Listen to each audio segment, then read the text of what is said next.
This is Pod Populi. Podcast for the people.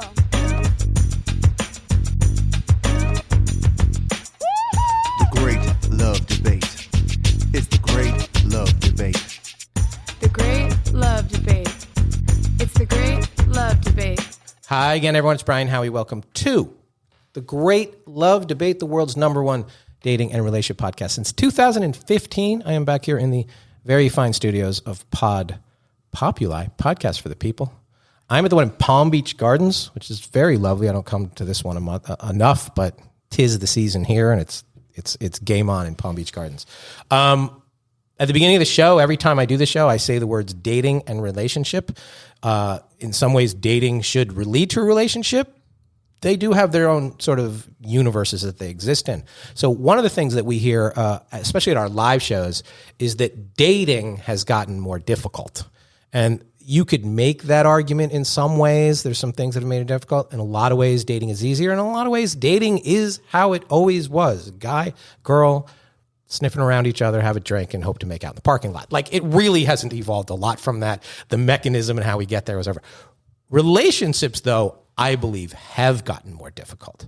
And there's a lot of reasons for that. And because I am only semi-competent at laying out those reasons, I brought in a couple of pros here today who are going to help us a little bit with the dating side, but a lot of the relationship side, what we're doing right, what we're doing wrong. And a big part of it is about why things have changed to make relationships difficult. They are the hosts of the Slightly Sane podcast. I think they're mostly sane, and so the part that is not quite sane is the entertaining part here. They brought their own pillows to sit on the chair. It's very luxurious. Dr. Kristie and Dr. Laura, how are you? 2 doctors in the house. Hello, Brian. How are you? Good morning, Brian. It's so good to be here. I've made this point before on this show, and I've heard you make this point before, that this idea of trying to fall in love with somebody and make them your soulmate and spend 50 years happily ever after together is in the sort of concept of time, like a blink of an eye in terms of time. We're maybe 200, 300 years into that. Life expectancy used to be, 30. You'd meet, you'd farm, you'd breed, you'd die, and that was it. And then I think it evolved into families swapping a guy or a girl for each other. Might have been a trade. We'll call it matchmaking in a way, but a little bit it was like it was a legal thing. And then somewhere on the line, despite if you want to go back to Anthony, Cleopatra, and Romeo and Juliet and all those, if you want to come into now, only in the wedding vows were only written 300 or 400 years ago. This idea of like, we're going to meet, we're going to fall in love, and the world has changed tremendously. Life expectancy has changed. You're around with your kids a lot longer.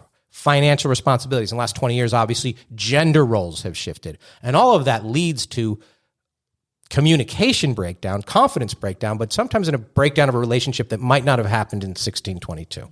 Is that a reasonable setup? Definitely. Yep. So why do you, let's start with the premise. The premise is, I think relationships are more difficult because life is more complicated than it used to be. You kind of knew what you had to do as the guy. You knew what you had to do as the girl. You're together for certain reasons, not that long, and it worked out. Very rarely were 2 people together for 60 years, happy and monogamously. And now you involve all of the things, even if we want to get into the last 10 years where you're talking about women working more outside of the house, and then you have to deal with childcare, and you have to that there's pressure and exhaustion and financial responsibilities and a lot of things that lead to fights, anger, resentment, lack of communication, all those things that I don't think bode well to making things last. So You think? Well, I know this is your job. People come to this all the time. And are you just like, that's just the way it is. We're living in 2024. You don't like it, go back to the 1500s. I don't know. Ooh, I think that's a complicated one. First of all, I can say full disclosure, I'm dating. Kristie is not. Yes, I'm married. Yes. Okay. So there's the firsthand knowledge, and then there's the intellectual book knowledge. Yes. I think the intellectual book knowledge says one thing, but being out there in the dating world, I will say it's a shit show. It is. It is absolutely. It has changed, not necessarily for the better. You were married? I was. So you were out there in your when was your single time? I'm not going to say how old you are now, but in your 20s you were dating? I was dating in my 20s. And now you're back out there post-divorce. What has changed to you? First of all, expectations have changed. Apps have changed. Have changed everything. There is more confusion about who does what. Yes. For sure. Yes. Who initiates the first contact? Who does the calling? Listen, and Snapchat and all of those things have made it so much more complicated. We read into everything. He left me undelivered. He doesn't like me. Well, maybe he's busy. We didn't know, even 20 years ago, that wasn't a thing that led to angst. A score? A snap score. Well, listen, he didn't answer me, but his snap score is going up, which means he's snapping somebody else besides me. What the hell is a snap score? Exactly. Stay married. Yeah. But he left me on these were adding technology into this, adding an angst and worry over this. I agree with you on that. The who does what and whatever, I talk about this to death since the very first time we started this show, is that the blurring of the traditional gender roles is a wonderful thing in every aspect of society, except for dating, because it has left 2 or 3 generations of people having to change the way they went about everything right in the middle of the ocean. I think it's got a better chance to work if it's still the way most people over 30 started doing this. He asks her out, he pays, he picks you up. Although he can't even pick you up anymore.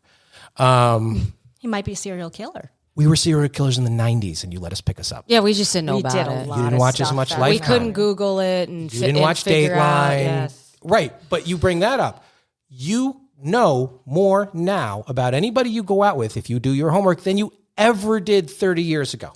So maybe I'm unsafe. I don't Google people. Well, maybe, but 30 years ago, he had a pen and a napkin at 2 o'clock in the morning. He took your number and you're like, you have to pick me up. You have to pick me up. It was like required.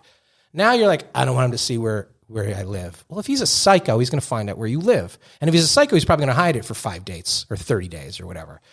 There's fear-based dating, which I talked about a lot on my last podcast. I got a ton of feedback on that. But it's about communication, confidence breakdown, and you take these things into the relationships. Once you get into the relationships, I think, then it's like, who does this? Who does that?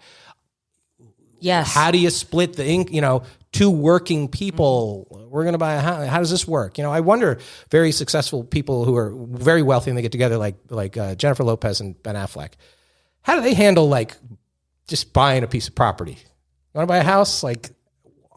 I got this one. How does that conversation even go? Are they both donating into a third-party trust, which they probably are, a bunch of lawyers and stuff? That's not the most romantic way to do things either. Neither is a prenup, but people do them all the time. No, but I think what you're talking about is we do well with, my personal opinion is we do well with clean lines, meaning this is you, this is that. This is your role as housewife. I'm not trying to say, clearly I don't. I mean, I was trained to be a professional and not be a housewife or a house mom, but I agree with you. It was the start of the confusion of, okay, if you work and you work, who's now responsible for picking up the kids? Who takes the trash out? Do you pay for this? Do you pay for the mortgage? Do you pay for the car? And because, say what you want, and I'm not a dad, so I'm just guessing at this, it's always going to be way harder on the mom. It is. Yes. The mom shoulders a big part of the logistical and emotional burden of the children. They is. And sometimes then that negatively affects the wildly insecure husband man because he's not getting the attention that he needs from her because she's just exhausted from chasing around 4-year-old all day long. And that is something that you're not prepared for because back when you were just dating, it was mostly about fun because the stakes were lower.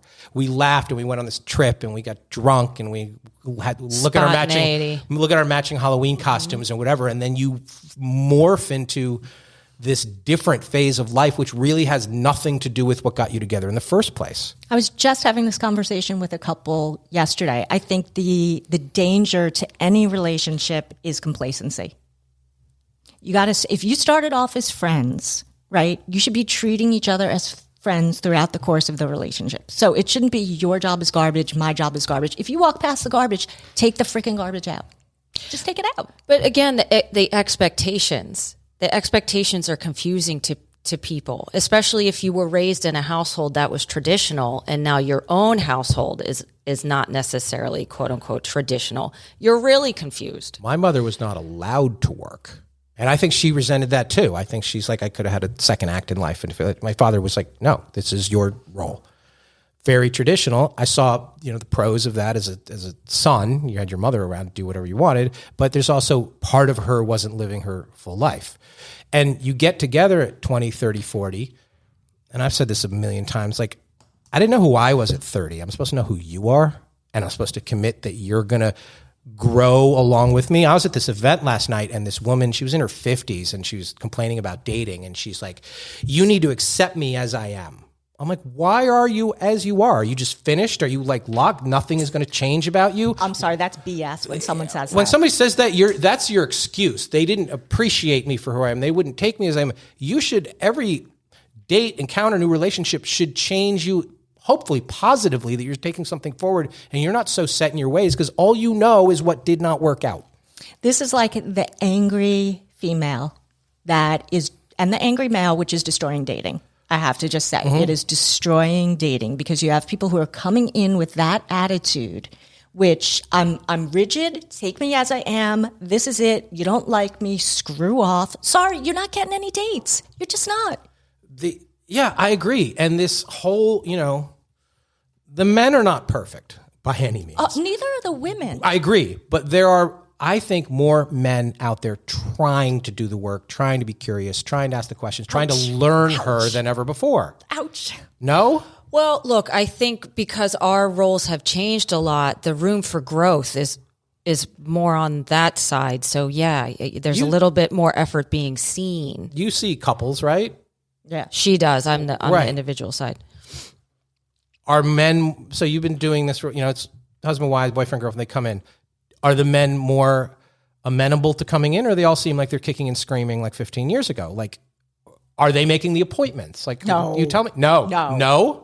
I've done that. I'm an evolved man. I've made an appointment. Yes. Well, you've already said several things that show that you're evolved. I mean, even the fact that you recognize that children can put a big burden on. But I didn't always. And it's hard, especially people now, they get divorced and they try and date again, and you've got two sets of bullseyes with two sets of families and two sets of exes and all that. That is a lot more complicated now.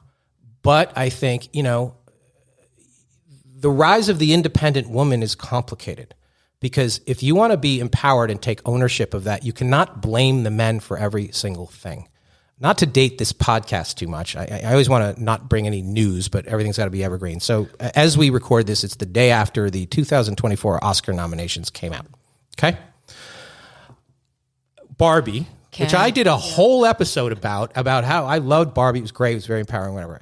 Got, by any reasonable standard, lauded by the Academy. It got 8 nominations.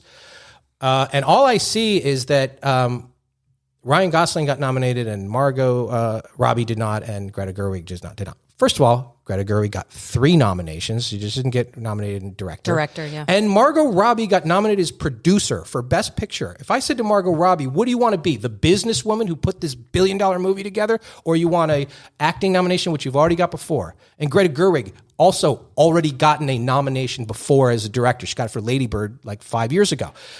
You can't tell me that it's suddenly more sexist now than 2017. It's like, didn't we learn anything from Barbie? And so this ramps up a dialogue that is unnecessary.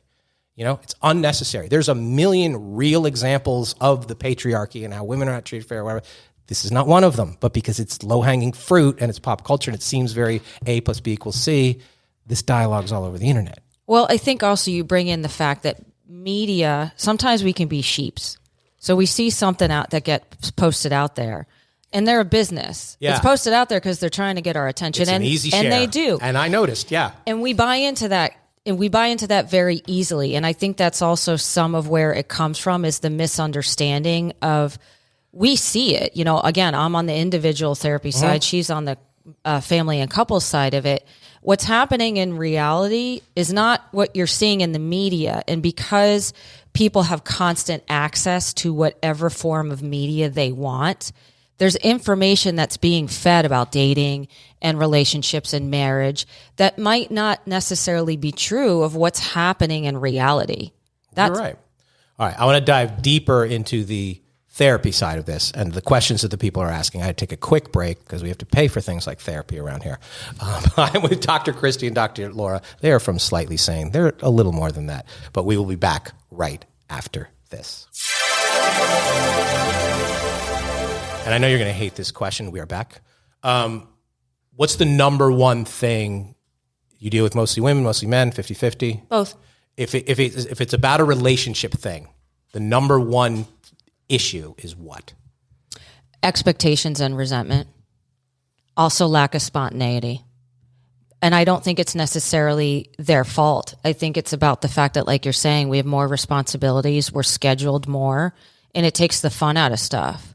We mentioned it in one of our shows where you can't just throw the kids somewhere quickly and say, okay, let's go, let's book a flight, we'll be gone for a week.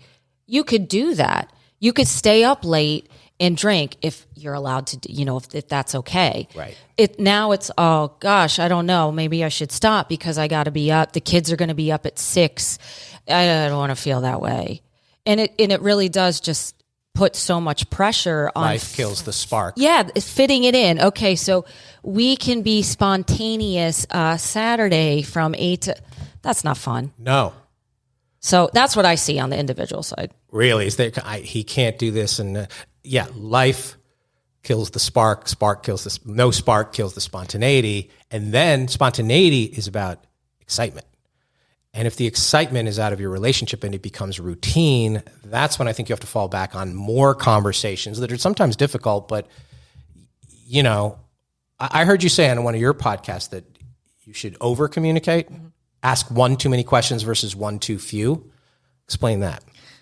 Well, what I'm seeing with couples who have been together for a long time, especially, is they make too many assumptions. They think they know the person. They think they know what the reaction is going to be. But really, if you've been with someone for 20 years, you guys have grown, right? Yeah, hopefully, right? And so you can't make an assumption about, oh, I see that expression on his face means whatever. I don't know, maybe he's thinking about something about work. Why don't you ask him? Ask instead of making an assumption that you then text him something nasty and now we're off and running. And you're right, but the challenge is asking in a way that isn't accusatory or does not make him feel accused. Listen, never use the word why. That is my rule. Never use the word why. What's the, that's good. I'm the king of why. What is the substitute? If? How? I'm curious about, how come, I'm wondering, I notice. Is why a trigger word for couples? Why is a trigger word for everybody? If I said to you, Brian, why'd you do that? It almost sounds like it's mom getting ready to scold you. I do that as a boss. I do that all the time. I don't want to know what happened. I want to know why it happened. People don't react well to why. I've tried to eliminate it, but sometimes that's everything. But if you do it in a couple that is accusatory, because a lot of times people don't speak up at all until it's too serious. If you're constantly trying to learn your partner, and I drive my partner crazy by, what was your favorite subject in school in 4th grade? And they're like, what do you care? And I'm like, I just feel I love that. I do. I want to know where you were in different aspects of life. I want to know how you changed. I want to know how I don't think you ever stop learning your partner. Some people just feel either that's a part of me that I don't think about or is gone, or it's too intrusive, and I don't really understand that. I love that you said that because I just had someone bring that up. They're involved in a relationship where the person's like, let's just live in the present. I don't want to know anything about you. It may taint my opinion of you. And I'm thinking, really? That is big red flag. I want to know everything about a person, know how you've grown, know where you're at now. How can you close off a whole wall of getting to know someone? That shuts down your intimacy right there. Yeah, I really am can we go see your high school or your hometown or where you grew up? I'm just curious. I think a lot of it. Now, if you have some dark memories and it's bad, that's a pretty easy conversation. I would rather not. But if their response is more why? What do you care? And I'm because it helps me understand everything about you. And sometimes, a big part of us are locked in 7-year-old Brian or whatever. And being able to comprehend that a little might let me understand you more. Yeah, and I also think too, we've become way more sensitive to things. We get offended by things too easily. Mm-hmm. Overcorrection. Yes, thank you. it went from here to there. I hope it goes to the middle sometime soon, because that's also where like you brought up the over communication. That's where I find people are hesitant to communicate because they don't want to say anything that's going to piss off the partner. And I said it before, especially if you care about the relationship. So you just are like, well, and I always say, like, be happy that they asked the question, because if they ask the question, they still care. If they don't ask the questions anymore, why did you do this, whatever, like, they're checked out and they're gone, and then you're in no man's land. So if they're constantly asking questions, again, not in an accusatory fashion, not like, where were you last night? Who were you with? Like, stuff like that. But if they're always trying to learn you, your behavior, the relationship, what can I do? You know, how can I make your day better? That's something that I never said in my life till like 5 years ago. I heard somebody say it at one of our live shows. I'm like, oh, that's good. That is good. What can I do to improve your day? What can I do for you right now? I'm like, that's top notch. I need to use it. You know, you don't think, and most of the time you're going to get nothing. Like, I'm good, nothing, but the act of asking and trying to, because a lot of times, and you guys know that, once it gets to the point where they got to call you, and I know you're not going to want, this is not good for business. Like, it's too late, but there's a lot of times when you got to call earlier. You got to call before you hate them. Right? And it's not even hate, because with hate, there's still passion. agreed. It's resentment. Apathy. It's apathy. Oh, yeah. Apathy. If someone doesn't even care, if they've totally checked out, that's how you know it's over. Can you tell it's over before they can tell it's over, or you're not? That's not your job? No, I can tell it's over. I can tell it's over. But then they won't come back if you say it. But sometimes I've said to them, look, guys, I think it's over. Like, you're both communicating that you don't even love each other. It's over. Yeah, and that's one of the things. If there is a genuine, fundamental foundation of love, I've seen people through the years go through some shit and evolve and come out stronger because they do genuinely love that person. And a question that probably comes up with you guys is, well, I don't understand how they could do or say that if they love me. And they say they love me. And those aren't necessarily related things, They're right? not equivalent. No, not at all. And I always say the opposite of love is hurt. You know, if you love someone that much, unfortunately, we do, like it or not, we hurt the people that are closest to us. We hurt our loved ones. They see us raw. Whether Crap. That's that vulnerability stuff. which I hate that, you know me, like but that's the part where it's so hard for people to, if you really, really love that person, to be vulnerable to them hurting you. And they don't even mean, we're all human beings. We've been through shit. We're not perfect. Right. We're not perfect. And so it's just a part of the process. And you have to really forgive one another and work through it. Because it's just in my opinion, there's not going to be a relationship, at least from what I've seen, where it's easy. Sometimes people think if the relationship is easy, that's the one that's meant to be. I don't believe that. I don't know what your opinion is on it. If it's that easy, you're not communicating. And that's what I'm saying. So you're going to go through some shit and you're going to hurt each other. Right. And sometimes, I've been guilty of this too. We look to, earlier generations to say like, oh, you guys have been married 85 years. What's the secret and why are you so happy? It was a different time. And maybe if they met now, she would be more career oriented. Social media might have, like, anything could happen. And however they did things in 1958 might not be relevant 65 years later, But 85 years or however long they're married doesn't mean it's 85 happy years. Some people are united in their misery. That's true. Or they know how to navigate it, or they know how to put a face on for the world. I saw a couple. He's dead. I'll say it one time. I'll say it now. Regis Philbin and his wife. They were sitting at a brunch, and they're sitting at the same side of the table, and they're each reading a newspaper. And I was trying to figure out, do they hate each other, so they're both married in their paper, or they're married to their newspaper and not communicating? Or are they so comfortable with each other that this was their sharing time doing the same thing? And I was like, that was it. I couldn't ask them. And I was like, that's such a fascinating, it could go either way, depending on how I was feeling to interpret that. My first instinct was bad, and then it was good, and then I'm like, this is complicated. And so that's what I'm saying. We look at other people and other couples and other situations, and you really have no idea versus what's going on beyond the snapshot. And that's what I would say too. I think we have to throw away other people's expectations of how our relationship should be. Friends are great when you're going through stuff in your relationship, but at the end of the day, they're not the one living in your house, and they're typically going to have your back. You have to decide for yourself what you're willing to deal with because you love that person and what you're not. I don't even think we can tell that person. Once they give us those parameters, we can say, well, here's what I recommend to be effective in that. Because we're seeing on also media the way other people are living their lives, we think that something is wrong with our relationship. Mm-hmm. I've seen it all. I've seen so many different variations of what a relationship could be. And as long as it's according to the parameters that you and your partner or partners or whatever, are setting forth, okay, screw what everybody else says about your relationship. Well, that's why I'm always against these people who make these checklists. People make these checklists of like, I need these 5 or 6 things and I'm good. There's a list of 1,000 things that might make it not good. It's a very short list of this is what I want. But I'm like, okay, what about these 1,000 things? Oh, I hadn't thought about those. Those are very specific or whatever.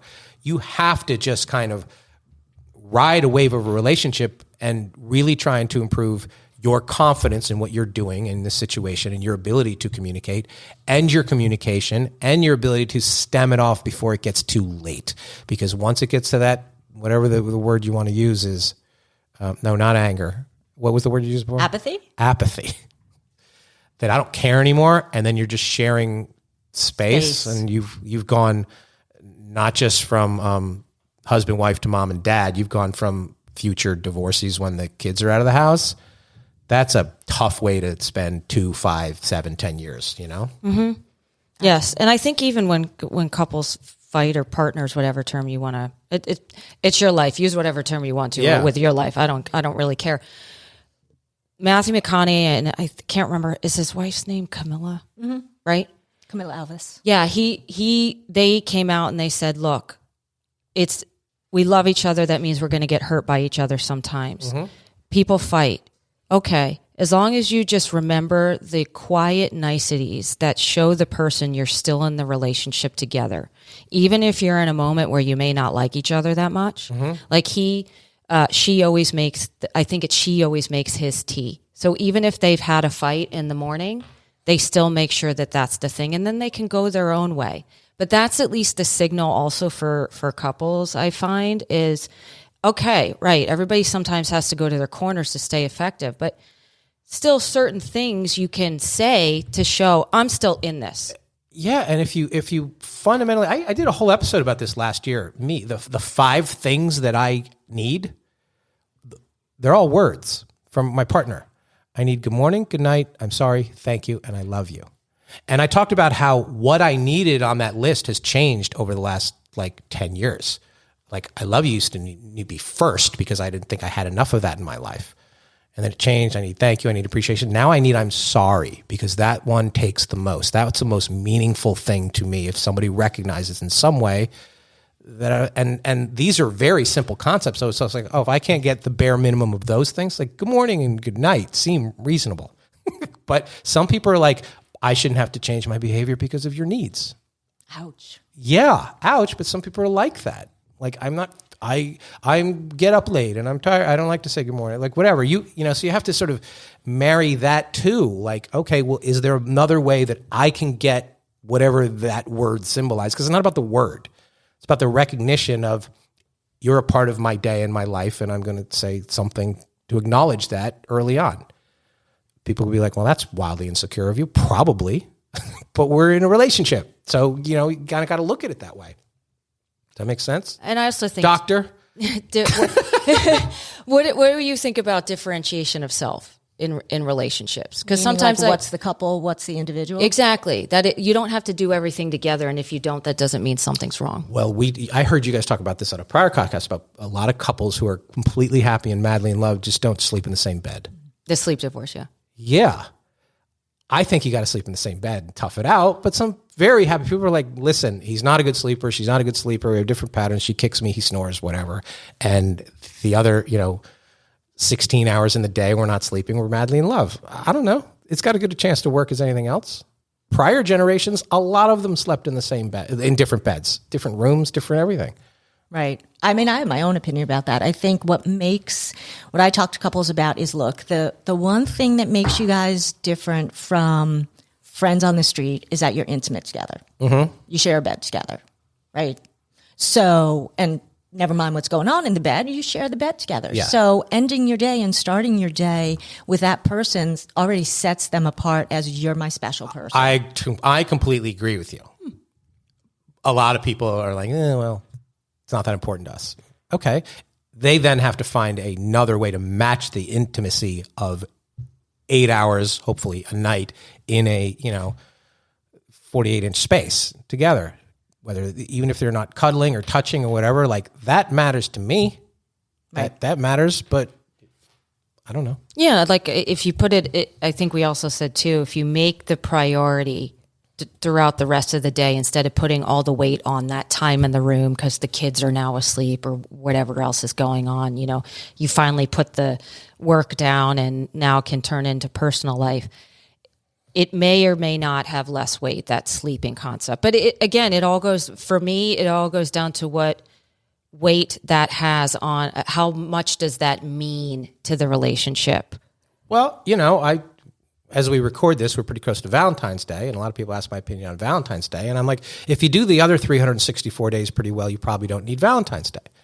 And then people say to me like, well, no, it's special to get something on Valentine's Day. I'm like, would you rather get flowers on February 14th or August 2nd just because? And I'm like, I just want to, it's August, no reason, here's the flowers, or I'm supposed to do this. A lot of people don't agree with that. They're like, you don't understand, and I could be wrong, and everybody's different. But I'm like, I'd rather do it because I want to, not because I'm supposed to. And that's where the communication piece comes in. Yeah. But what people forget and what I structure for people is that there's you, there's me, and then there's the relationship as its own entity. Mm-hmm. And so we have to care for that relationship as if it's like that third person in the relationship. If you're not coming up with ways to nurture that and grow that, your individual needs are going to pull you guys apart. And like you said, one of the coolest things you did say on that episode was the two of you are co-CEOs. Mm-hmm. And that helps to say you're both important. You both hold weight. Right. And you are, co-head of the house, but being able to define the roles, again, as we move into 2024 and beyond, things are a little more complicated, especially you have two working parents, and as something as simple as like, who takes out the garbage, should be him. But, who empties the dishwasher? Should be the kids. There's a lot of things, but these are discussions that you have to, there are still a lot of women today, and not to judge relationships, who get an allowance. And then they're like, I don't have access to the money. How do I even get divorced? How do I even go seek help? How do I even do anything with my $200 a week? That's disturbing. Yeah, but it's still a thing. Mm-hmm. And I think if you establish trust early on and you communicate and been like, this is important to me. You brought up the prenup earlier. Like, I would never make somebody, easy for me to say, I don't have $100 million, but sign it because I'm like, this is part of the gamble. I want to know that I'm all in, and if this doesn't work, I crap out and this loses. That's important. Again, I don't have $100 million and a bunch of lawyers. So no, it's true. Like you're saying, there's financial stressors, kid stressors, work stressors, time stressors, there's not enough time, like we said actually in our recording earlier, and you're trying to manage all of that in life. It's just hard. It's hard, and shit happens all the time. Like I say, life is a 4-letter word, and it's just hard. So the number one piece of advice, or the thing you say most commonly to people who come see you, is there one thing that you're like, almost everybody, I have to tell them to remember to do this? Is there one thing, or is that too vague? No, I'm going to let Dr. Laura go first because she's the expert in this stuff. Complacency. Don't get complacent. Don't get complacent. As soon as you guys take advantage of each other, it's over. And how do you identify complacency? Complacency is when you're not putting in the effort, when you are making the assumption that things are just going to roll along as they always do without making the effort to show your partner that they are special to you. They hold a different role than just the average Joe in Starbucks. So you have to take a regular sort of temperature of yourself, like this is... Absolutely. That's good. And like stop with the tit for tat. Yeah. Stop keeping score. Well, you did It'll this. Never work. I know. It'll never work. I would say just throw out the expectations that other people put on your relationship. It's your life. Live it according to your and your partner's terms, because anything works these days. Yeah. And that's the other thing I say too is great. Fantastic. Hopefully you do have friends that you can share all the trials and tribulations of your relationships with. At the same time, you're the one that, again, that's living in that house. You have to decide what's going to work for you and what's not going to work for you, because you're always going to find someone that's going to judge it. That's just the way the world is, where we can be very judgy about what we think. This couple's happy. That couple is married. I've also known people who live according to their own labels too. Yeah. Meaning you could use the term married and not legally be married. It's a mentality. Yeah, this is it's not just a legal thing. It's a mentality thing too. And if you and your partner are okay with that, go with it. That's a good point. All right. You're married, but you are dating. So we play something called worst date or first date. So you have to either give us, and this could go back to the old days, it could go back to now, either the worst date you've ever had or the best first date you've ever had. Your choice. Oh, God. I have to do the worst first. Okay. That was the funner one, probably. Okay. Yeah, that's what most people choose. Because there's so many of them. There's a book coming out about it. My mother keeps saying I need to write a book about this. Probably going out on a date with someone and him letting me know that he was using the date as a way to find out whether he was really bisexual or not. Oh, no. He wanted professional help? He knew what you did? Or he wanted to know if he was attracted to you? He wanted both. A little bit of both. That's a lot of pressure on a girl. Oh, it's a lot of pressure on a girl. Yeah, look at Kristie. She's like, holy cow. How would I handle that? No, it did. Look. Oh, wow. I've never heard. We've asked this hundreds of times. I've never heard that. Wow, that's a showstopper. And what was the outcome? The outcome was that he was bisexual, but not with me. Not with me. Oh, wow. You're the best. Do you want to play? Or you're just like, it's been too long since I dated? The only thing I'm going to share is a funny story that one of a client said a long time ago about the fact that, went on a date, went back to the house. He came in. She immediately said, "Are you guys going to take care? Are you going to take care of us?" Meaning her and the dogs. And he was just like, "Okay. Time to go." Yep, time to go. Check. So that might not have been a successful date. Yeah, don't lead with that. Maybe everybody just take your time. Get, all right. It's okay. Right. Breathe a little bit. This is fun. I feel saner and smarter. Tell everybody where they can find you and your podcast. All right. So we are the Slightly Sane podcast on Apple, Spotify, wherever you download your podcast. We are on YouTube.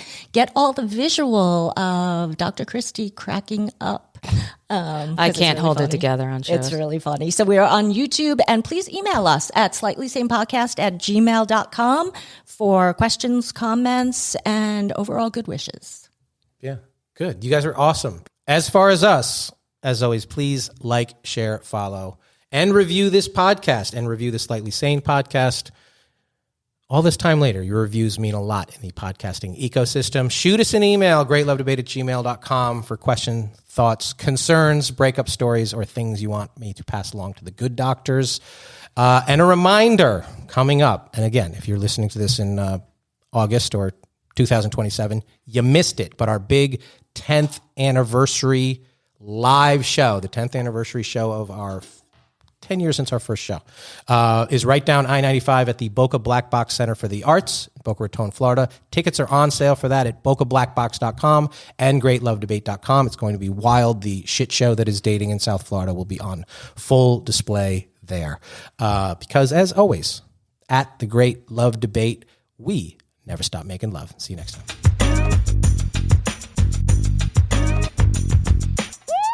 The Great Love Debate. It's the Great Love Debate. The Great Love Debate. It's the Great Love Debate.